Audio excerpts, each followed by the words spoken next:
Hi, and welcome to, let's see, Chapter 28, Learning Objective 4. And in this learning objective, we're going to talk about the different types of unemployment and the terms that you might hear. So let me go ahead and share my screen with you. There we go. Okay, so we're going to take a look at the different types of unemployment. So when we talk about unemployment, the unemployment rate will never be zero. And any fluctuations around the natural rate of unemployment are pretty much defined by the following categories. So the first one is cyclical unemployment, and this is any deviation from the natural rate. Right now, the natural rate is set at 4%. So, and we're at 13.3. So yes, we have cyclical, unemployment at the current time. Frictional unemployment is the idea that workers are going to change, okay? And that's healthy, and that's part of what we want to see in the unemployment rate. And this explains short spells. So short-term unemployment is frictional. Okay, we're not really worried about that because it might be that people are changing jobs for a better opportunity and more pay. So that would actually contribute to GDP. Structural unemployment, this explains long-term employment or unemployment, excuse me. This is where we might have jobs that have left and are not returning. We saw this, you'll see in some upcoming slides, explaining structural unemployment a little bit more. So longer spells of unemployment and the three reasons, okay? And I'm probably going to ask you this on a test. What are the three reasons for structural unemployment? And we're going to talk about those in an upcoming objective: minimum wage laws, unions, and efficiency wages.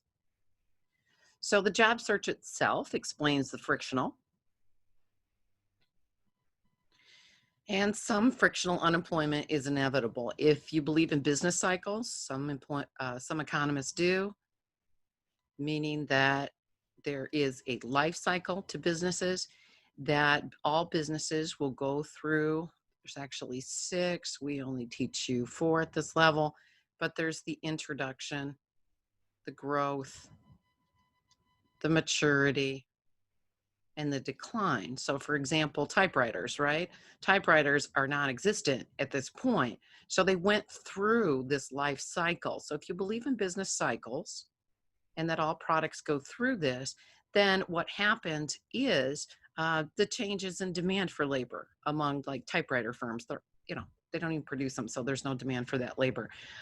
As technology, and that's what we talked about in chapter 25, as technology changes, then we have differing demand for labor and differing demand for labor skills.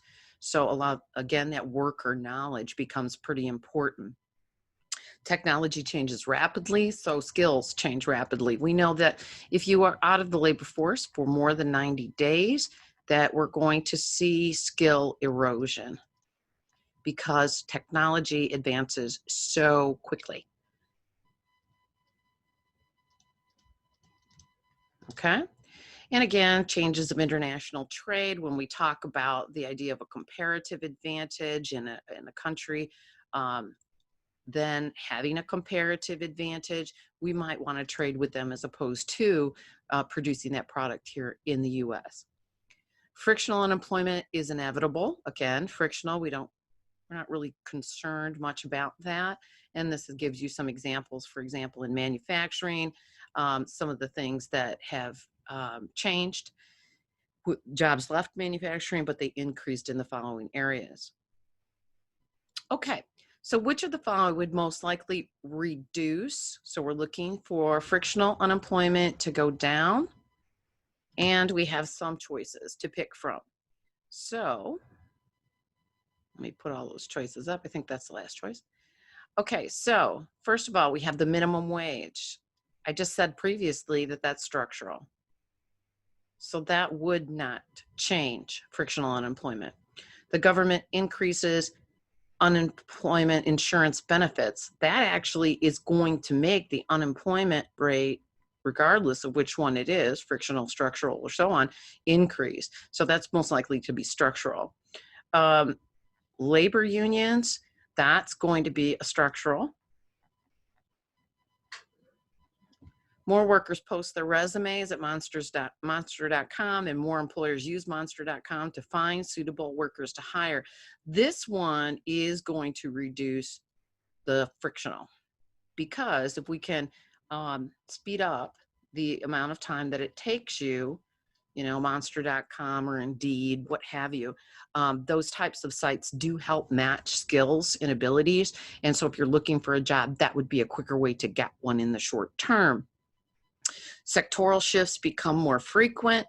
Sectoral shifts becoming more frequent is, again, that business cycles, and that's actually going to be frictional, but that's going to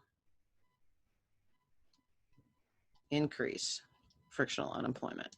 Okay, so the government eliminates the minimum wage, and a new labor law bans unions.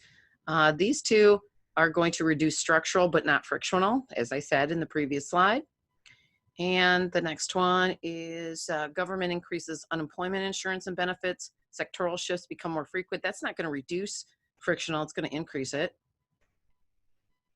And then the last one is the one that I think is the best one, the best answer here, which is D, and that would, in fact, reduce frictional unemployment. Okay, that's the end of this particular learning objective. There's another video that is in this, on this page, that if you're still, what else does this mean? Like things like seasonal unemployment and so on. The video goes into that. It's about 4 minutes long. I think it's pretty, it's pretty okay. So thanks, and I'll see you back in the next objective. Have a good